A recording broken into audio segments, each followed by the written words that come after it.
ప్రభుజీ ఎక్కువగా భగవంతుని నమ్మిన వాళ్ళకి, భగవంతునికి ఎక్కువ చేరువలో ఉన్న వాళ్ళకే ఇబ్బందులు వస్తాయని అంటూ ఉంటారు కదా ప్రభుజీ. మామూలుగా వింటూ ఉంటాము.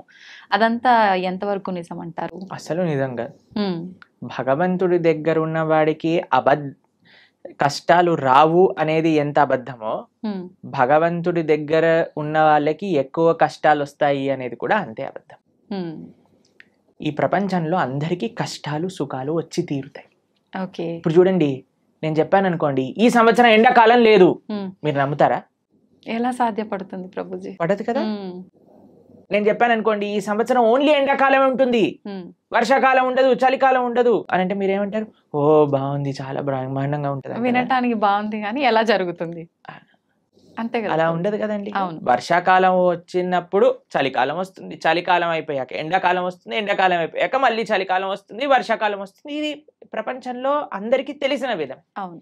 అలానే మన జీవితంలో కష్టాలు వస్తాయి, దాని తర్వాత సుఖాలు వస్తాయి, దాని తర్వాత కష్టాలు వస్తాయి, దాని తర్వాత సుఖాలు వస్తాయి. కష్టం సుఖం, కష్టం సుఖం ఈ మానవ జన్మలో ఒక పార్ట్ మాత్రమే. హ్మ్. దీన్ని అండర్స్టాండ్ చేసుకొని యాక్సెప్ట్ చేసుకోవాలి ఫస్ట్ విషయం. ఓకే. దీనికి భగవంతుడికి ఎటువంటి సంబంధం లేదు. హ్మ్. నీ జీవితంలో అంటే మనందరి జీవితంలో కష్టము సుఖము, సుఖము. ఎలా అయితే ఎండాకాలం వస్తుందో, ఎలా అయితే వర్షాకాలం వస్తుందో, ఎలా అయితే చలికాలం వస్తుందో, అలానే కష్టము సుఖము మిక్స్డ్ కాలం మూడు మన జీవితంలో ఉంటాయి, ప్రతి ఒక్కళ్ళ జీవితంలో. హ్మ్. మరి భగవంతుడు ఏం చేస్తాడు? హ్మ్. భగవంతుడు ఏమైనా కష్టాలు తీసేసే వాడిని నేను కష్టాలు తీయడానికే భగవంతుని మనం అపాయింట్ చేసుకున్నాము అని మీరు అనుకుంటున్నారా? చాలా మంది ఏమనుకుంటారో తెలుసా అండి, వాడు నా పనివాడు, నాకు ఏదైనా కష్టం వస్తే వాడు దాన్ని క్లీన్ చేయాలి, ఇలా భగవంతుని భావిస్తారు. ఇది కరెక్ట్ భావన అంటారా? చాలా తప్పు ప్రభుజీ. తప్పేనా? మరి మనం ఎందుకు అలా అనుకుంటున్నాం భగవంతుడికి? మనం భగవంతుడి సేవ చేయాలా, భగవంతుడు మన సేవ చేయాలా? మనమే భగవంతునికి సేవ. మరి మనం ఆలయానికి వెళ్ళి చేస్తున్నాం, నాకు ఈ కష్టం వచ్చింది నువ్వు ఇది చేసేసాయి అంతే అని భగవంతుని మన సేవలో పెట్టుకుంటున్నాం. మనం ఎంత తెలివైన వాళ్ళని చూడండి. మనం భగవంతుడు కష్టాలు ఇవ్వడు, భగవంతుడు కష్టాలు తీసేయడు. భగవంతుడు కష్టాలలో దాన్ని ఎదుర్కొనే ధైర్యాన్ని ఇస్తాడు. ఓకే. కష్టం రూపంలో మనకేదన్నా మనం చెడు మార్గంలోకి వెళితే భగవంతుడు ఒక కష్టాన్ని సృష్టించి మనల్ని కాపాడుతాడు, ఎక్కువ ప్రమాదం జరగకుండా. అంతేకాని మనల్ని ఎప్పుడూ భగవంతుడు కష్టాలు పెట్టడు, కష్టాలని ఆపడు. మీకు ఒక ఎగ్జాంపుల్ చెప్తాను. నిన్నే మేము టీవీలో చూసాము. ఒక అమెరికాలో అట ఒక ఫ్లైట్లో 2 సీట్లు ఖాళీగా ఉన్న సీట్లు ఒకసారిగా దే బ్లూ ఆఫ్, పేలిపోయాయట ఫ్లైట్లో. అయితే ఆ 2 సీట్లలో ఉన్న వాళ్ళకి అసలు ఎందుకు రాలేదు వాళ్ళు అని చేస్తే, వాళ్ళిద్దరి జీవితాలలో ఏదో లాస్ట్ మూమెంట్ ఏదో అయిపోయి వాళ్ళు వెళ్ళలేకపోయారట. అరే మేము ఫ్లైట్ మిస్ అయిపోయాం, ఆ డబ్బులు పోయాయి, అవి ఇవి అని ఫుల్ బాధపడ్డారట. ఎప్పటి వరకు అంటే ఆ 2 సీట్లు పేలిపోయాయి అని తెలిసినంత వరకు. ఇప్పుడు దాన్ని వెస్టర్న్ టర్మినాలజీస్ లో బర్న్ట్ టోస్ట్ ఫినామినా అని అంటున్నారు అనమాట. అది మీకు టెక్నికల్ టర్మ్స్. అది ఏంటంటే ఏది జరిగినా సరే మన మంచి కోసం జరుగుతుంది అని టైం కానీ మనకి చెప్పదు. ఇప్పుడు మనకి ఈరోజు ఈ కష్టం వచ్చింది అని అనుకున్నా, ఇప్పుడు సపోజ్ మనకి కాలు ఇరిగింది అని మనం అనుకున్నాం, ఒక యాత్రకి వెళ్ళలేదు, తర్వాత తెలిసింది ఆ యాత్ర బస్సే బోల్తా పడిపోయింది. ఇప్పుడు ఏం కాలు ఇరగటం బెటరా, బస్ నుంచి కింద పడిపోవటం బెటరా? కాలు ఇరగటమే బెటర్, అంతే కదండి. కాబట్టి మనకి ఈ రోజు ఇక్కడ దేవుడా నాకెందుకు అలా చేసావు, నాకెందుకు ఈ అన్యాయం చేసావు అని అంటే, వెయిట్ చేయి స్వామి, నీకే తెలుస్తుంది దేవుడు నీకు అన్యాయం చేయలేదని. మనకు ఆ ఓపిక లేదంటే, ఓపిక లేదు, అర్థం చేసుకోగలిగే ఆలోచన లేదు. మనకేంటి వెంటనే అయిపోవాలి, ఇది నాకు ఇలా 2 minutes లో మ్యాగీ రెడీ అయిపోయింది, 2 minutes లో నాకు కష్టం ఎందుకు పోవట్లేదు అని మనం తయారైపోయినాం. దీనికి తగ్గట్టు చెప్పేవాళ్ళు కూడా, మీరు ఇది చేసేయండి ఈ కష్టం అలా పోతుంది, ఈ మంత్రం చెప్పండి అలా పోతుంది. అది దట్ ఈస్ నాట్ ప్రాక్టికల్ అండి. దుఃఖాలయం అశాశ్వతం. ఈ ప్రపంచంలో దుఃఖాలు వస్తాయి, దాన్ని ఎదుర్కొనే ధైర్యం కోసం భగవంతుడిని ఆశ్రయించు. రాముడిగా వచ్చాడు భగవంతుడు, రాముడికి కష్టాలు రాలేదా అండి? మీరు ఒకసారి రాముడి దగ్గరికి వెళ్ళి, రామా నాకు అసలు ఏ కష్టాలు రావద్దు జీవితంలో అంటే, పాపం రాముడు ఏమనుకుంటాడండి, నేనే అన్ని కష్టాలు పడ్డాను, నువ్వు నాకే కష్టాలు వద్దు అని అడుగుతున్నావా నా దగ్గరకు వచ్చి అని కూడా చెప్పండి. జనాలు ఏం చేస్తున్నారంటే అండి, ఇప్పుడు ఇక్కడ కష్టం తీరకపోతే దేవుని మార్చేస్తున్నారు. దేవుని మార్చడం కాదు, మొత్తం ఏకంగా ధర్మాన్ని మార్చేస్తున్నారు. దేవుళ్ళని తిట్టడము, మళ్ళీ ఎందుకు నిన్ను పూజించాలి అది ఇది మామూలుగా తిట్టరు ప్రభుజీ. అంటే చేసేదేమో నువ్వు, అనేదేమో భగవంతుని. ఎంత విచిత్రం చెప్పండి. నీ కర్మలకి నువ్వే బాధ్యుడివి. నువ్వేదైతే తప్పు చేసావో అది నీ జీవితంలో కష్టంగా వచ్చి తీరుతుంది. దాన్ని ఎదుర్కో, దాన్ని అనుభవించు, అప్పుడే ఆ కర్మ పోతుంది. కాబట్టి ఇప్పుడు ఒక చిన్న పిల్లవాడు చదువుకోలేదండి, ఎగ్జామ్ లో ఫెయిల్ అయ్యాడు. ఇప్పుడు ఓయ్ నాకు టీచర్ తక్కువ మార్కులు ఇచ్చింది అందుకే నేను ఫెయిల్ అయ్యా అని అంటే మనం ఏం చేస్తామండి, ఒరే నువ్వు ఇప్పుడు ఏం చేయలేవురా, మళ్ళీ చదువుకొని ఇంప్రూవ్మెంట్ రాయాల్సిందే, ఆ ఏరియర్ క్లియర్ చేయాల్సిందే, అది నీ బాధ్యత, చదువుకోవాల్సిందే. కాబట్టి వాడే కష్టపడాలి, వాడే చదవాలి, వాడే ఎగ్జామ్ రాయాలి, వాడే పాస్ అవ్వాలి. అలానే మనకి ఎవ్వరు మోటివేషన్ ఇవ్వగలుగుతాం అంటే ఈసారి బాగా చదువుకో, ఇంకొద్దిగా వాటికి ఒక ట్యూషన్ పెట్టించగలం తల్లిదండ్రులుగా, నీ పక్కనే ఉండి ధైర్యం చెప్పగలం, అంతే కదా. భగవంతుడు చేసే పని. నువ్వు నీ కష్టాన్ని నువ్వు దాటుతూ ఉండు, నేను నీ వెంట ఉంటా. ఆ ధైర్యం భగవద్భక్తి మనకిస్తుంది. కాబట్టి ధర్మాన్ని మార్చేసే వాళ్ళు ఒక్కసారి ఆలోచన చేయండి. తల్లిదండ్రుల్ని మార్చుకోం మనం. వేరే వాళ్ళ తల్లిదండ్రులు ఏదో కొత్త బ్యాగ్ కొనిచ్చారు, స్పైడర్ మ్యాన్ బ్యాగ్ కొనిచ్చారు, మా అమ్మ నాన్న స్పైడర్ మ్యాన్ నేను వాళ్ళ ఇంటికి వెళ్ళిపోతామా? ఎంత సిల్లీయో, ఎంత worst thing to do in life. అలానే మన ధర్మాన్ని వదిలేసి వేరే ధర్మాలకి ఏదో కష్టాలు పోతాయి, మాకు కష్టాలు తీర్చేవాడు దేవుడే కాదు. మీకు ఒక విషయం తెలుసా అండి? అవునా ప్రభుజీ? ఎవరైనా చెప్పారనుకోండి ఇది చాలా పవర్ఫుల్, మొత్తం కష్టాలని పోతాయి, అక్కడికి అస్సలు వెళ్ళకూడదు. ఎందుకని ప్రభుజీ? ఎందుకు అని అంటే ఇప్పుడు కష్టాలు పోయాయి అనుకోండి, మన కర్మ ఎప్పుడో ఒకసారి మన కర్మ అనుభవించాల్సిందే కదా. ఈ రోజు కాకపోతే రేపు తప్పదు. కాబట్టి నీ కష్టం ఈ రోజు మాయమైపోయింది అని అనుకోండి, ఈ రోజు మాయమైపోతుంది, రేపు వస్తుంది, దాన్ని నువ్వు తప్పించుకోలేవు. అంటే మనం చేసుకునే కొన్ని పుణ్య కార్యాల వల్ల మన పాపాలు తొలగిపోయే అవకాశం ఉంటుంది అని అంటారు కదా ప్రభుజీ. దాంట్లో భాగంగా పుణ్యము, మంచి పనులు పుణ్యాన్ని ఇస్తాయి, చెడు పనులు పాపాన్ని ఇస్తాయి. ఓకేనా? పుణ్యము సపరేట్ గా అనుభవించాలి, పాపం సపరేట్ గా అనుభవించాలి. పుణ్యం ఎక్కువ చేసేస్తే పాపాన్ని అది తొలగించదు. అర్థమైందా మీకు? ఇప్పుడు పుణ్యం ఏదైతే ఉందో దాన్ని మీకు స్వర్గానికి తీసుకెళ్తుంది అని అనుకోండి, పాపం ఏదైతే ఉందో దాన్ని మీకు నరకానికి తీసుకెళ్తూ ఉందనుకోండి. మీరు ఎక్కువ పుణ్యం చేసేస్తే ఈ పుణ్యం వెళ్ళి పాపాన్ని ఇది చేసేదనమాట. పుణ్యం ఖాతానే, పాపం ఖాతానే. ఈ రెండూ పోవాలి, ఈ రెండుతో మాకు పని లేదు అని అన్నప్పుడు మనం భగవంతుడికి శరణాగతి చేయాలి, భగవంతుడి యొక్క భక్తి చేయాలి. అప్పుడు మనకి పుణ్యంతో సంబంధం ఉండదు, పాపంతో సంబంధం ఉండదు. భగవంతుడిని ఆశ్రయించడం, భగవంతుడిని చేరుకోవడం, ఇది భక్తి మార్గము అని అంటే. కాబట్టి ఫస్ట్ పాపాచరణ మానుకోవటం మనుష్యత్వం, మనుష్యత్వంలో పుణ్యాచరణ, మంచి మనిషిగా మారటం, మంచి మనిషిగా మారిన తర్వాత ధర్మాన్ని తెలుసుకొని భక్తిని ఆశ్రయించి భక్తుడుగా మారటం. ఇట్లా 3 స్టేజెస్ ఉన్నాయి. కాబట్టి ఫస్ట్ స్టెప్ ఇస్ పాపాన్ని పక్కన పెట్టండి, పాపాచరణ తప్పు. దాని తర్వాత నెక్స్ట్ స్టేజ్ మంచి మనిషిగా మారటం, మంచి మనిషిగా మారాక ధర్మం గురించి, దేవుడి గురించి తెలుసుకోవటం, భగవంతుని ఆశ్రయించటం. అప్పుడు మనకి పాపంతో సంబంధం ఉండదు, పుణ్యంతో సంబంధం ఉండదు, భగవంతుడితో మాత్రమే సంబంధం ఉంటుంది. అలా సాధ్యపడుతుందా ప్రభుజీ అట్లా ఉండడం? తప్పకుండా. ఇప్పుడు చూడండి, రోడ్డు పైన మురికి నీళ్ళు ఉన్నాయనుకోండి, ఒక మనం బకెట్ల మురికి నీళ్లు రోడ్డు పైన పడేసాం అనుకోండి, మీరు మధ్యాహ్నం కల్లా వచ్చారనుకోండి, అక్కడ ఒక్క చుక్క నీరు కూడా ఉండదు. ఎందుకు చెప్పండి? సూర్యుడు మొత్తం లాగేస్తాడు, అన్నిటినీ ఎవాపరేట్ చేసేస్తాడు, అంతేనా? పెద్ద పెద్ద నదులే ఎవాపరేట్ అయిపోతాయి. సూర్యుడికి ఆ శక్తి లేదా? అలానే భగవంతుడికి కూడా ఆ శక్తి ఉంది. భగవంతుడిని ఆశ్రయించినప్పుడు, భగవంతుడికి శరణాగతి, భగవంతుడు చెప్పిన మార్గాన్ని, అలా దేవుడి దగ్గరికి వెళ్ళి 10 రూపాయలు టికెట్ ఇచ్చి అయ్యా నీకు అర్చన చేయించేసా, నా పాపాన్ని తీసేసాయి, ఇలా బిజినెస్ ట్రాన్సాక్షన్ కాదండి. మనస వాచ కర్మన భగవద్ మార్గంలో మనం నడిచినప్పుడు, భగవంతుడికి శరణాగతి చేసినప్పుడు ఆయన మన దగ్గర ఉండే ఎటువంటి కర్మ బ్యాగేజ్ నైనా సరే ఆయన మొత్తం డిసపియర్ చేసేయగలరు. అది భగవంతుడికి ఉండే శక్తి. ఎప్పుడు మనం నిజమైన భక్తి మార్గంలో నడిచినప్పుడు, అది ముఖ్యం. హడావిడి హంగామాలు ఆర్భాటాలు చేస్తుంటారు మామూలుగా, భగవంతుడి విషయంలో వచ్చేసరికి అవన్నీ కాకుండా మనస్ఫూర్తిగా మనం దైవ మార్గంలో ఉండాలి. హంగామా, హడావిడి, ఆర్భాటం ఎందుకు చేయకూడదు? చేయొచ్చా గురుగారు? ఎందుకు చేయకూడదు అని అడుగుతున్నాను. ఒక మ్యారేజ్ డే మనం సెలబ్రేట్ చేసినప్పుడు 25th మ్యారేజ్ యానివర్సరీ పెద్దగా గందరగోళం చేసేసినప్పుడు, పిల్లవాడి ఫస్ట్ బర్త్డే ఇంత పెద్దగా చేసినప్పుడు, ఒక పెళ్లికి కొన్ని లక్షల కోట్లు ఖర్చు పెట్టేసినప్పుడు భగవంతుడికి పూజ మాత్రం ఎటువంటి ఏమీ చేయకూడదు, స్వామికి దాలియాలు కట్టకూడదు. మన వాళ్ళు ఇప్పుడు మొన్న మాకు ఒక వీడియో పంపించారు, ఒక ఫేమస్ యాక్ట్రెస్ బాలీవుడ్ లో అంటుంది, నేను టాయిలెట్ కైనా డబ్బులు ఇస్తాను కానీ గుడి కట్టడానికి డబ్బులు ఇవ్వను అని. ఎందుకు అంత?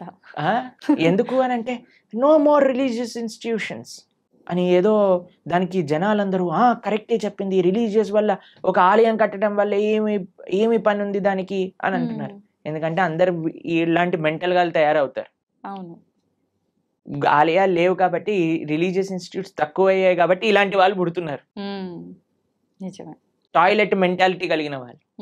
అదే ఆలయానికి ఇచ్చుంటే, భగవంతుడికి ఇచ్చుంటే మంచి మనస్తత్వం ఉన్న వాళ్ళు పుట్టేవారు. ఇలాంటి వాళ్ళని ప్రపంచంలో ఎవరు గుర్తుండరండి. ఒక 10-15 ఏళ్ల తర్వాత ఎవరిని దే విల్ నాట్ రిమెంబర్. కానీ మనం ఇప్పటికీ గుర్తు పెట్టుకునేది ఎవరిని అని అంటే శివాజీ మహారాజ్ లాంటి రాజులని, ఎవరైతే ధర్మం కోసం కాపాడారు, దేశం కోసం ప్రయత్నం చేశారు, దేశం కోసం, దైవం కోసం, సమాజం కోసం.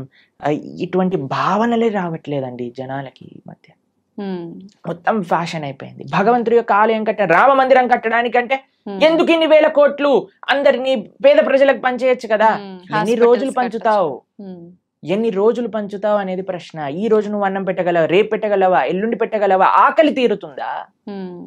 కానీ భగవద్ ఆలయం ఏం చేస్తుంది అంటే మనసుని మారుస్తుంది, ఒక మంచి ప్రేరణనిస్తుంది. ఒక ఆలయం దేన్ని విషయాలకి కేంద్రం చూడండి మీరు. ఒకటి ఆర్ట్, కల్చర్, ట్రెడిషన్, హెరిటేజ్, ఎన్నిటిని నిలుపుకుంటుంది రామమందిరం. ఒక మందిరం మీరు చూసారంటే ఎన్ని వ్యవస్థలు, పూలు అమ్ముకునే వాళ్ళకి మందిరం, ఒక ఫార్మింగ్ చేసే వాళ్ళకి మందిరం, ఒక ఆర్ట్స్ నేర్చుకునే వాళ్ళకి మందిరం, భగవంతుని ఆశ్రయించిన వాళ్ళకి మందిరం. ఒక మనసులో ఒక ఉత్సాహం, ఒక నమ్మకం, ఒక విశ్వాసం, ఒక ధైర్యం కావాలంటే గుడికి వెళ్తామండి. మీరు మీ జీవితంలో ఎప్పుడైనా వెళ్ళారా అలా? అందరం వెళ్ళే ఉంటాం కదా. ధైర్యం కావాలి. భగవంతుడా మేము ఈ కష్టంలో ఉన్నాం, ఒక ధైర్యం నింపుకోవడానికి భగవంతుడి దగ్గరికి వెళ్ళి చెప్పుకుంటాం మనం. ఎక్కడికి వెళ్తాం ధైర్యం కావాలంటే చెప్పండి. అసలు ఈ ప్రపంచంలో ఎక్కడైనా ఏ ప్రదేశం ఉందా ధైర్యం కోసం వెళ్ళడానికి? మీరు థియేటర్కి వెళ్తే ధైర్యం వస్తుందా? లేదు. పార్క్కి వెళ్తే ధైర్యం వస్తుందా? లేదు. షాపింగ్ మాల్కి వెళ్తే ధైర్యం వస్తుందా? భగవంతుడి దగ్గరికి వెళ్తే ధైర్యం వస్తుంది. ఆ నమ్మకం, ఆ విశ్వాసం, ఆ పట్టుదల. ఏదో ఒకటి ఇన్స్టిట్యూషన్ మన కల్చర్ని, మన ఆర్ట్ని, మన ట్రెడిషన్ని, మన సాంప్రదాయాన్ని నేర్పించే ఇన్స్టిట్యూషన్ మందిరం. కాబట్టి మనకి వీ వాంట్ ఎవ్రీథింగ్. ఎప్పుడైనా మీరు హైదరాబాద్ లో ఈ 5 స్టార్ హోటల్ కట్టబోతున్నారు, వాడిని అడిగారండి, ఎందుకు 5 స్టార్ హోటల్ కడుతున్నావు, నీ పక్కన ఉండే స్లమ్ లో అన్ని డబ్బులు బంచేసాయి, 1 స్టార్ హోటల్ కట్టు సరిపోతుంది అని మనం ప్రశ్నిస్తామండి? లేదు. ఎందుకు? మనకు కావాలి. ఎవరైనా 700 crores 1000 crores పెట్టి మూవీస్ తీస్తే వాడికి వెళ్ళి చెప్తామా, ఒరే నువ్వు ఈ మూవీ తీయకరా, మేమందరం ఏం పర్వాలేదు, చూడకపోయినా పర్వాలేదు, నువ్వు 1000 కోట్లు పనిచేసే జనాలకి అని చెప్తారా అండి ఎవరైనా? లేదు. దీంట్లో మనకి ఏం ప్రాబ్లం లేదు. కానీ ఎప్పుడైతే భగవంతుడికి ఏదన్నా సేవ చేస్తున్నారనుకోండి, భగవంతుడికి అభిషేకం చేస్తే వెంటనే పాలేంటి అని అంటారు. నేను చూసానండి, సినిమా హీరోల కట్అవుట్లకి పాలాభిషేకాలు చేస్తూ ఉంటారు, రాజకీయ నాయకులకి, కరెక్ట్ రాజకీయ నాయకుల విగ్రహాలకు పాలాభిషేకం. అప్పుడేమైంది మన నీతి?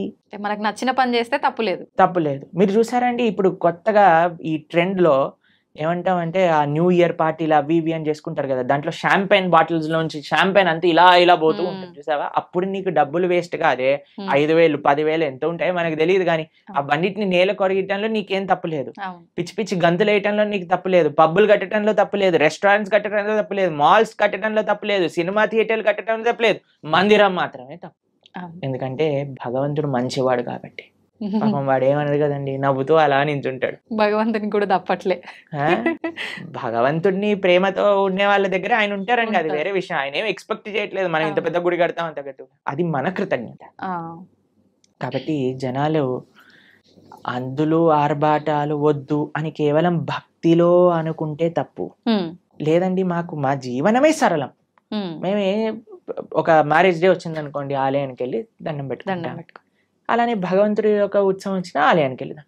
లేదండి, మేము మ్యారేజ్ డే మాత్రం ఒక 2-3 లక్షలతో చేస్తాము, కానీ కృష్ణాష్టమికి మాత్రం 100 రూపాయలు ఖర్చు పెడతాం. అది తప్పు. ఇక్కడ చూపించే కావాలి, ఇక్కడ చూపించే వ్యక్తిత్వం గురించి మాట్లాడుకోవట్లేదండి. కేవలం నేను చూపించడానికే పూజ చేస్తా అనటం తప్పు. కానీ భగవంతుడికి ప్రేమతో నేను ఇంత గొప్పగా చేసుకోగలుగుతాను అని అనుకోవటంలో తప్పేమీ లేదు. చేసుకోవచ్చు, కానీ మన హృదయంలో ఆ భక్తి, ఆ ప్రేమ అనేది ఉండాలి. ఓకే, ఏమంటారు మీరు? నిజమే ప్రభుజీ, ఉండాల్సిందే. చాలా తక్కువ మందిలో ప్రభుజీ రాను రాను ఇంకా అంటే ఎక్కువ ఆధ్యాత్మిక మార్గంలో భగవంతునికి దగ్గరగా ఉండాలంటే ఎక్కువ అంటే ఏమంటారు సెంటిమెంట్లు, కండిషన్లు ఎక్కువ ఉండాల్సిందేనేమో అని చెప్పి లిమిట్ లో అని అందరు జనాల్ని ఒక మబ్బెలో పెట్టేశారు జనాలు. కానీ మీరు మనందరం కలిసి ఇంకా ఇంకా ప్రజలలో ఆ చైతన్యాన్ని తీసుకొని రావాలి. అవును ప్రభుజీ. భక్తి అంటే కేవలం sentiments, rules, regulations, conditions, impositions కాదు.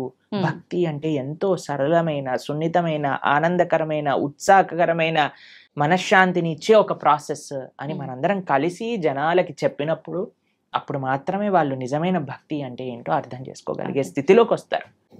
నిజమే ప్రభుజీ. ఇంకా ఇంకా ఇంటర్వ్యూస్ చేయాలి ఇలా. తప్పకుండా చేద్దాం ప్రభుజీ, మార్పు మనతోటే మొదలు పెడదాం. ఓకే, అయితే ప్రభుజీ నేటి అల్ట్రా మోడర్న్ జనరేషన్ వాళ్ళకి కృష్ణతత్వాన్ని అనుసరించాల్సిన ఆవశ్యకత ఎంతవరకు ఉంది ప్రభుజీ? ఏ జనరేషన్ వాళ్ళకైనా కృష్ణుని, భగవంతుణ్ణి అనుసరించాల్సిన అవసరం ఉన్నది. ఎలా అయితే మనకి ఓషన్లో ఉండే బోట్స్కి మీరు లైట్ హౌస్ అని ఉంటుంది తెలుసు కదా, అక్కడ నుంచి లైట్ వస్తుంది. ఆ లైట్ని చూస్తే వాళ్ళకి ఎక్కడికి వెళ్ళాలి అనే విషయం అర్థం అవుతుంది. లేకపోతే ఎక్కడ నేల ఉంది, ఎక్కడ మనం దాటచ్చు ఈ సముద్రాన్ని అనేది తెలియదు. ఇప్పుడు మనందరికి ఒక లైట్ హౌస్ లాంటి వాడు అన్నమాట. భగవంతుడు, భక్తి, గురువు, శాస్త్రము ఇవన్నీ ఒక లైట్ హౌస్ లాంటివి. మనందరం ఈ సంసారంలో బోట్ సముద్రంలో చూసారండి, ఎలా ఇలా పైకి ఇటు ఊపుతుంది, అటు ఊపుతుంది, సామాన్లన్నీ కింద పడిపోతూ ఉంటాయి. అలా మన పరిస్థితి కూడా అలానే ఉంది. మానసికంగా, వ్యక్తిగతంగా, ఎమోషనల్, ఫిజికల్, మెంటల్ అన్ని స్టేట్ లో వీఆర్ ఆల్ డిస్టర్బ్డ్. కానీ ఎప్పుడైతే ఆ లైట్ హౌస్ మనకు కనిపిస్తుందో, భగవత్ తత్వము అనేది ఏదైతే మనం తెలుసుకుంటామో అప్పుడు మనకి హోప్ ఉంటుంది జీవితంలో. ఇక్కడ ఒడ్డు ఉన్నది, ఇక్కడికి వెళ్తే మేము సురక్షితంగా ఈ సముద్రం నుంచి బయట పడగలుగుతాము అని.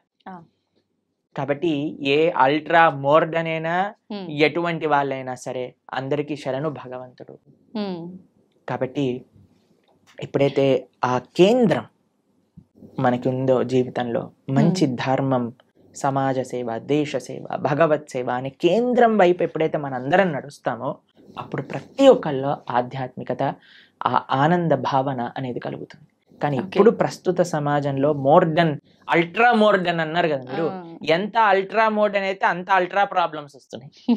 ఇది నిజం ప్రభుజీ. ఎప్పుడైనా మీరు డిప్రెషన్ అనేది విన్నారా అండి? మేమైతే మా టైంలో డిప్రెషన్ ఏంటి, మెంటల్ హెల్త్ ఇష్యూస్ ఏంటి, ఈ సైకాలజిస్ట్, సైకియాట్రిస్ట్ దగ్గర 3,000-4,000 రూపాయలు వారానికి ఖర్చు పెడుతున్నారు ఇప్పుడు చిన్న యూత్ లో ఉండే పిల్లలకి.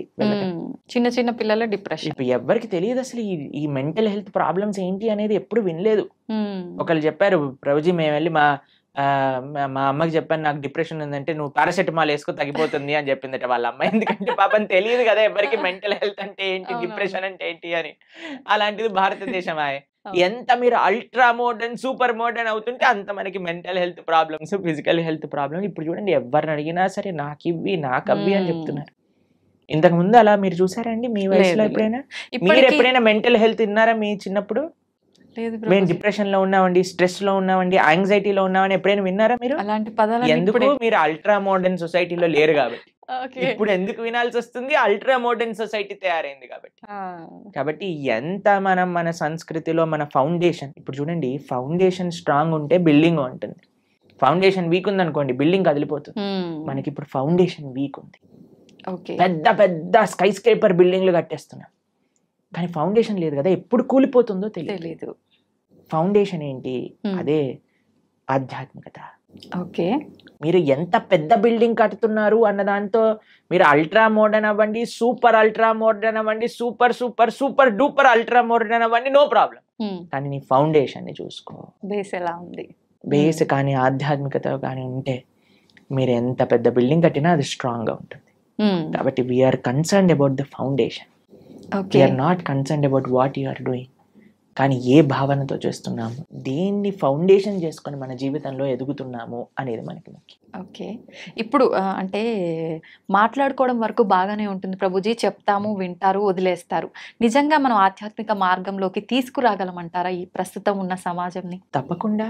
ఏ రకంగా? ఎవరైతే సిన్సియర్గా ఉంటారో, మా జీవితంలో మేము భగవంతుడికి చేసే ఆ చిన్నపాటి సేవలో ఎంతో మంది జీవితాలు మారటం మేము స్వయంగా చూసాం. అంతెందుకంటే మా జీవితం కూడా మారింది కదా, మేము అవును. ఒకళ్ళని విన్నందుకు వల్ల, మా గురువుని మేము ఆశ్రయించి అనేది చెప్పే మంచి విషయాలను సీరియస్ గా తీసుకోవటం వల్ల కదా నా జీవితం మారింది. అంతే. లేదా ఈ సమయంలో నాకు 28 years, ఇప్పుడు నేను ఏదన్నా చేస్తుండేవాడిని. ఆ, కానీ మా జీవితం మారింది అని అంటే, ఇప్పుడు నేను మారినప్పుడు ఎందుకు మారలేరు 10 మంది? ఉమ్, కాబట్టి మా జీవితంలో మేము ఎన్నో వేల మంది జీవితాలను మార్చి మంచి మార్గంలో వెళ్ళటం మేము స్వయంగా మా సొంత జీవితంలో చూసాం. ఓకే. అది శాస్త్రవాకు. ఎవరైతే భగవంతుడి గురించి మంచి హృదయంతో భగవంతుడు ఇచ్చిన మెసేజ్ని యాక్సెప్ట్ చేస్తారో జీవితంలో, వాళ్ళు తప్పక మారతారు. That is not difficult thing at all. Um, కేవలం మంచి విషయాలు మనం వినగలగాలి, మంచి వాళ్ళ సత్సంగంలో ఉండగలగాలి, మంచి ఆధ్యాత్మిక పుస్తకములు చదవగలగాలి, మన మంచి ఆహారాన్ని స్వీకరించటంతో పాటు మంచి అలవాట్లు అన్నీ మనకు ఉండగలిగితే తప్పకుండా మారుతాం. And we will change for good and we will be all happy. ప్రభుజీ, ఆధ్యాత్మిక మార్గంలో నడిస్తే అంత మంచే జరుగుతుంది, ఆ మార్పు అనేది మొదలవ్వాలి అనుకున్నాం. అసలు నిజంగా ఆధ్యాత్మికం వైపు వెళ్ళాలి అన్న ఆలోచన కలిగే వాళ్ళు కొంతమంది ఉంటారు ఇలాంటి మాటలు విన్న తర్వాత. అటువంటి వాళ్ళ ఆలోచన విధానము అనేది ఏ రకంగా ఉంటే బాగుంటుంది గురుజీ? ఫస్ట్, ఆధ్యాత్మిక మార్గంలో మొట్టమొదటి అడుగు శ్రవణం. ఓకే. శ్రవణం కీర్తనం విష్ణు స్మరణం పాద సేవనం అర్చనం వందనం దాస్యం సాఖ్యమాత్మ నివేదనం అని ప్రహ్లాదుడు భాగవతంలో చెప్తాడు. మొట్టమొదటి అడుగు శ్రవణం. ఇప్పుడు ఎవరికైనా ఆధ్యాత్మిక మార్గం అంటే ఏంటి తెలుసుకోవాలి అని అనుకుంటున్నారు అనుకోండి, అసలు ఆధ్యాత్మిక మార్గంలో నేను ఎలా ఉండాలి, ఒక బేసిక్ బుక్ అనేది మనకి సనాతన ధర్మానికి ఒక పుస్తకం, ఒక మాన్యువల్, ఒక మెషిన్ కొన్నాం అనుకోండి, ఒక మాన్యువల్ కావాలి కదండి. అలా అసలు మనం ఏమి చెయ్యాలి మానవ జన్మ వచ్చాక అని చెప్పేదే భగవద్గీత. మీరు మన ఛానల్లో, ప్రణవానంద దాస్ అనే ఛానల్లో, ఇప్పుడు ఎవరికైనా మీకు ఈ ఇంటర్వ్యూ వినటం వల్ల అసలు మాకు ధర్మం అంటే ఏంటి, హిందూ ధర్మం అంటే ఏంటి, అసలు భగవంతుడు ఏం చెప్పాలనుకుంటున్నాడు, అసలు మానవుడు ఏం చెయ్యాలి అని మీకు ప్రశ్నలు ఉన్నాయనుకోండి, మనం 18 lectures మాత్రమే, ఒక్కొక్క లెక్చర్ 1 hour మాత్రమే ఉంటుంది. ప్రణవానంద దాస్ ఛానల్లో మీరు వెళ్ళి ప్లేలిస్ట్ లో భగవద్గీత అని మీరు చూసారనుకోండి, కేవలం సింపుల్ 18 lectures. ఇప్పటి వరకు సుమారుగా 8 లక్షల మంది పైగా ప్రవచనాలు విని ఉన్నారు ఆల్రెడీ. కాబట్టి మీరు జస్ట్ దాన్ని 18 lectures వినండి, 1 to 18 కంప్లీట్ చేసే లోపల మీకు మొత్తం క్లారిటీ వస్తుంది జీవితంలో మనం ఏం చేయాలి. It is very simple. దాని తర్వాత ఫస్ట్ స్టెప్ శ్రవణం అయిపోయాక మెల్లమెల్లగా ఒక్కొక్క అడుగు మిమ్మల్ని ముందుకు తీసుకెళ్తుంది ఆ శ్రవణం యొక్క శక్తి వల్ల. కాబట్టి మీరు ఇప్పుడు హాలిడేసే కాబట్టి మీకు అంత బిజీగా ఉండరు అని నేను భావిస్తున్నాను. కాబట్టి అట్లీస్ట్ ఈ సమ్మర్ హాలిడేస్లో ఈ 18 lectures భగవద్గీత, సంపూర్ణ భగవద్గీత ప్రణవానంద దాస్ అనే యూట్యూబ్ ఛానల్లో మీరు విని చూడండి. మేము చాలా సింప్లిఫైడ్ వేగా అందరికీ సనాతన ధర్మం గురించి ఎక్స్ప్లెయిన్ చేసే ప్రయత్నం చేశాం ఆ వీడియోస్లో. కాబట్టి మీరు చూసి మీ యొక్క భావనలు వ్యక్తపరచండి. తప్పకుండా I think that will be a guiding light for everybody. ఎందుకంటే భగవద్గీత శాస్త్రమే అటువంటిది. కాబట్టి ఇది ఫస్ట్ స్టెప్. ఎందుకంటే అన్ని స్టెప్స్ ఒకసారి చేయకూడదు కదండి. నెక్స్ట్ ఇంటర్వ్యూలో సెకండ్ స్టెప్ గురించి మాట్లాడుకుందాం. ఇప్పుడు ఫస్ట్ స్టెప్ భగవద్గీత 18 lectures వినటం. ఓకే. శ్రవణం. ఓకే. ప్రభుజీ, ఆహారం విషయానికి వస్తే చాలా మంది ఈ మధ్య కాలంలో నాన్ వెజ్ ఫుడ్కి ఎక్కువ అలవాటు పడిపోతున్నారు, ఎక్కువగా మాంసాహారం తింటున్నారు. నిజంగా మాంసాహారం అనేది తినడం తప్పంటారా ప్రభుజీ? మనకి ఎప్పుడైనా దోమ కుట్టినప్పుడు మీకు ఏమనిపిస్తుందండి? నొప్పి, బాధ కలుగుతుంది. ఏమంటారు అప్పుడు? దోమ కుట్టింది పాట్ అని వేసేస్తారు కొంతమంది. అయితే అరే ఆ దోమ ఎక్కడుందో పట్టుకొని రారా, దాన్ని ఎలా అయినా చంపేయాలి. ఇప్పుడు బ్యాట్లు తీసుకొని ఏమంటారు, మీరు యుద్ధానికి వెళ్ళినట్టు దోమలు వెనకాల పడి దోమలు చంపేస్తాయి. ఇంత పెద్ద శరీరం ఇది, ఇంత చిన్న దోమ, ఇంత చిన్న చీమ కుడితే అబ్బో చీమ కుట్టింది, నీళ్లు పోసేయండి, చీమలు అన్నిటి తీసేయండి, లక్ష్మణ్ రేఖ పెట్టేసేయండి. ఇంత పెద్ద శరీరంలో ఏదో ఒక మూలన ఇంత చిన్న నొప్పి వస్తేనే భరించలేని మనము ఒక ప్రాణిని ఒక కత్తి తీసుకొని గొంతు కోసేసి అది విలవిల్లాడుతూ రక్తం కక్కేసి అలాంటి నొప్పి వేరే వాళ్ళకి ఇవ్వడానికి ఎలా సిద్ధం అవుతామండి ఒకసారి చెప్పండి. ఏమంటారు, మీరు రైట్ అంటారా? మనం ఇంత చిన్న నొప్పిని కూడా భరించలేమాయే, కానీ మనం ఏ ప్రాణిని ఎలాగైనా హింసించచ్చు అనే భావన వస్తే రేపొద్దున అది విస్తీర్ణం అవుతుందన్నమాట. We become hard hearted. ఇప్పుడు ఒక ప్రాణి కష్టాన్ని చూస్తూ మన మనసు చలించలేకపోయింది అనుకోండి, రేపొద్దున ఇంకొక మనిషి కష్టాన్ని చూసి కూడా మనం చలించలేకపోతాం. నిజం ప్రభుజీ. మన తోటి ఉండే వాళ్ళ కష్టాలు, అసలు కష్టాన్ని అర్థం చేసుకొని మనస్తత్వం వచ్చేస్తుంది. కష్టం ఎవరికైనా కష్టం కదండి. అవును. ఒక ప్రాణిలో కష్టం చూడని వాడివి మనిషిలో కష్టం ఎలా చూడగలుగుతున్నావు? మనిషిలో కష్టాన్ని చూసిన వాడివి ప్రాణిలో కష్టాన్ని ఎందుకు చూడలేకపోతున్నావు? మనిషికి ఒక జీవుడికి ఏంటి డిఫరెన్స్ చెప్పండి? వాళ్ళకి ఫ్యామిలీ లేదా? వాళ్ళకి పిల్లల పైన ప్రేమ లేదా? అది జీవించాలి అని అనుకోవట్లేదా? ఒక కోడినో ఒక మేకనో అనుకోండి, అదేమన్నా మీ దగ్గరకు వచ్చి నా గొంతు కోసేసేయి, నన్ను ఈరోజు బిర్యానీ వండుకొని తిను అని చెప్తుందా? అదేమన్నా విలవిల్లు ఆడిపోతుంది, భయం అయిపోతుంది. ఆ నెగిటివ్ ఎనర్జీ మొత్తం ఈ ప్రపంచంలో అన్ని చోట్ల ఆ క్రీపిన్ అయ్యే భూకంపాలు, టోర్నాడోస్, దానికి ఒక థియరీ ఉంది, సైంటిఫిక్ థియరీ తెలిసిన మీకు? ఎప్పుడైతే మనం ఇంత జీవహింస, ప్రాణి హింస అనేది జరుగుతుందో, ఆ నెగిటివ్ వైబ్రేషన్స్ అన్ని కలెక్ట్ అయ్యి ఒక్కసారి ఇది మాస్ డిస్ట్రక్షన్ చేస్తుంది అనమాట. ఓకే. భూకంపాలు రావటం, సునామీలు రావటం, టోర్నాడోలు రావటం, ఫారెస్ట్ ఫైర్స్ రావటం, ఇవన్నీ ఎందుకు, ఈ వైపరీత్యాలన్నీ ఎందుకు వస్తున్నాయి అని అంటే ఆ నెగిటివ్ వైబ్రేషన్స్ వల్ల. ఓకే. కాబట్టి మనం జీవహింస తెలిసి ఎవరిని తెలియకుండానే మనం ఎంత ఇబ్బంది పెడుతున్నామండి. ఓ బిల్డింగ్ కట్టాలి అంటే పాపం కింద ఎన్ని పాములు పోయాయో, ఎన్ని చీమలు పోయాయో, ఎన్ని ప్రాణులు కోల్పోతాయో. ఒక రోడ్ వేయాలన్నా, మనం రోడ్ పైన పోతూ వెహికల్స్ లో ఉంటే మనకి ఎన్ని తెలుసు చెప్పండి? తెలియక ఎన్ని చేస్తున్నాం. మనం వెజిటేషన్స్ గ్రో చేస్తుంటే ఎన్ని పోతాయో క్రాప్స్లలో. తెలియకుండానే మనం ఇంత జీవహింస చేస్తున్నాం. ఇంకా తెలిసి చేస్తే ఎలా చెప్పండి? కాబట్టి ఒక్కటి గుర్తుపెట్టుకోండి, మన శాస్త్రం చెప్తుంది మాంసహ అంటారు, మాంసం అని అంటారు కదండి. అంటే నేను రేపు నీలాగా అవుతాను. మాంసహ, ఈరోజు నేను నిన్ను చంపుతున్నాను, రేపటి రోజున నువ్వు నన్ను చంపుతావు. అది ఎగ్జాక్ట్ డెఫినేషన్ ఆఫ్ మాంసం. ఈరోజు మనం ఏ జీవినైతే ఎంత బాధ పెడుతున్నామో అదే బాధ 100 రెట్లై మనం అనుభవించాల్సి వస్తుంది, లేదా మన ముందు మనకు కావాల్సిన వాళ్ళు అనుభవిస్తారు. కాబట్టి మనం అది ఒక ఎన్వైరన్మెంటల్ పర్స్పెక్టివ్గా చూసినా, ఇప్పుడు మ్యాక్సిమం 60% ఆఫ్ వెజిటేషన్ మొత్తం కూడా ఈ ఫార్మ్లో ఉండే యానిమల్స్కి తినిపించడంలో పోతుంది. అదే కానీ మనం ఇప్పుడు చూడండి, ఇప్పుడు ఇండియాలో మనం వెజిటేరియనిజం గురించి మాట్లాడితే ఎలా అంటున్నారు, వెజిటేరియన్స్ ఎట్లా అవుతారు, అది ఇది ఇది ఇది ఇది దీనికి విరుద్ధం, దానికి విరుద్ధం, ఇది మా ఫ్యామిలీకి విరుద్ధం, ఇది మాకు ఇది విరుద్ధం అని పెద్ద యుద్ధాలకు వచ్చేస్తున్నారు. ఫారినర్స్ అందరు వీగన్ కల్చర్ విన్నారా మీరు ఎప్పుడైనా? వీగనిజం అని పెరిగిపోతుంది అక్కడ. ప్లాంట్ బేస్డ్ డయట్, యానిమల్ ఉన్న దాన్ని వాళ్ళు టచ్ చేయరనమాట, దాన్ని వీగన్ అని అంటారు. మొత్తం మీరు చూస్తే, మేము ఆస్ట్రేలియా మెల్బోర్న్ లో ఒక వీగన్ స్ట్రీట్ అని ఉంది, మొత్తం స్ట్రీట్ అంతా వీగన్ రెస్టారెంట్స్ అక్కడ. అమెరికాలో అన్ని చోట్ల ఇప్పుడు వీగనిజం పెరిగిపోయింది. మీరు ఎక్కడికి వెళ్ళినా సరే వీగన్ అని చెప్తే మీకు ఒక్క డైరీ ప్రోడక్ట్ కూడా టచ్ చేయరు వాళ్ళు. అలాంటి స్ట్రిక్ట్ వెజిటేరియన్ డైట్ ని వీగనిజం అని అంటారు అనమాట. కాబట్టి పాశ్చాత్య దేశస్తులు, దానికి ఏం ఆధ్యాత్మికత అవసరం లేదండి. నాన్ వెజిటేరియన్ ఆపేయడానికి మనుష్యత్వం ఉండాలంతే. ఒక మనిషిగా నేను బాధపడుతున్నాను, ఇంకొక ప్రాణిని బాధ పెట్టకూడదు. ఇప్పుడు చూడండి, మనం తింటే 10 నిమిషాల్లో పోయే రుచికి ఒక ప్రాణినే చంపేస్తున్నాం అంటే ఎంత అన్యాయం చెప్పండి. అవును. కాబట్టి అది ఆధ్యాత్మికంగా మంచిది కాదు, సామాజికంగా మంచిది కాదు, ఒక మానవుడికి అయితే అసలే మంచిది కాదు. అన్ని ఈ ప్రపంచంలో అంతా బాగుండాలి అని అంటే ఎవరిని మనం ఇబ్బంది పెట్టకూడదు. ఆధ్యాత్మికత విషయం అయితే దూరం పెట్టేసేయండి. మాంసాహారం తినే వాళ్ళు ఎప్పటికీ ఆధ్యాత్మికంగా ఒక్క అడుగు కూడా ముందుకెయ్యలేరు. ఇది సత్యం. కానీ this is far beyond to understand. కానీ ఫస్ట్ మనిషిగా ఆలోచిద్దాం, ఒక ప్రాణిగా ఆలోచిద్దాం. కాబట్టి భగవంతుడు అందరినీ సృష్టించినప్పుడు ఆయన అందరి పిత కదా. మీరు ఒక 3 తమ్ముళ్ళు అన్నయ్యలు ఉన్నారనుకోండి, ఒకరిని ప్రేమించి ఒకరిని చెంపమైన లాగి పెట్టారనుకోండి, వాళ్ళ అమ్మ ఏమంటారు, ఒరేయ్ వాడేం చేశాడరా నిన్ను అంటే, ఏం లేదమ్మా, నాకు వీడిని ప్రేమిస్తున్నాను కదా, వాడిని కొడతాను. ఒప్పుకుంటారా వాళ్ళమ్మ? లేదు. అలానే భగవంతుడు ఎలా ఒప్పుకుంటాడండి? నువ్వు మనిషిని మాత్రమే ప్రేమించి మిగతా జీవులందరినీ కూడా హింసిస్తూ ఉంటే.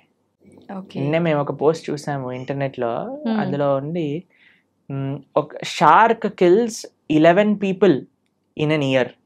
ఒక షార్క్ ఒక 10-11 మంది మనుషుల్ని చంపేస్తుందట, తినేస్తుందట సంవత్సరంలో. ఒక ప్రదేశంలో జస్ట్ ఒక స్టాటిస్టిక్స్ చెప్తున్నారు అనమాట. కానీ ఒక మనిషి 11,000 షార్క్ ని గంటలో చంపేస్తాడట తినడానికి, దాని లెదర్ కోసం అని. ఎంత అన్యాయం చెప్పండి. కాబట్టి మనం ఈ అన్యాయాన్ని ఎంతగా ఆపగలిగితే, అందరం ఎంత సాత్వికంగా, ఎంత హింస ఫ్రీగా ఉండగలిగితే మన ప్రపంచం అంత బాగుంటుంది.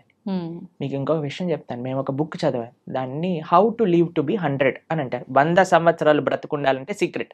అందులో ప్రపంచంలో 100 సంవత్సరాలు పూర్తిగా బ్రతికిన ప్రదేశాల్లో హైయెస్ట్ మెంబర్స్ ఎక్కడైతే ఉన్నారో అక్కడ రీసెర్చ్ చేసి ఆ పుస్తకం రాశారనమాట. అందులో తేలింది ఏంటి అని అంటే, these are all animal products free. మాంసం అనేది వాళ్ళు స్వీకరించలేదు. ఇప్పుడు ఏ డాక్టర్ దగ్గరికైనా మీరు వెళ్ళి అడగండి, ఏదైనా మనకి ఇంత చిన్న జబ్బు, రోగం, జనం వచ్చింది అనుకోండి, ఫస్ట్ నాన్ వెజిటేరియన్ మానేయి అని చెప్తారట. కాబట్టి that is not natural for us.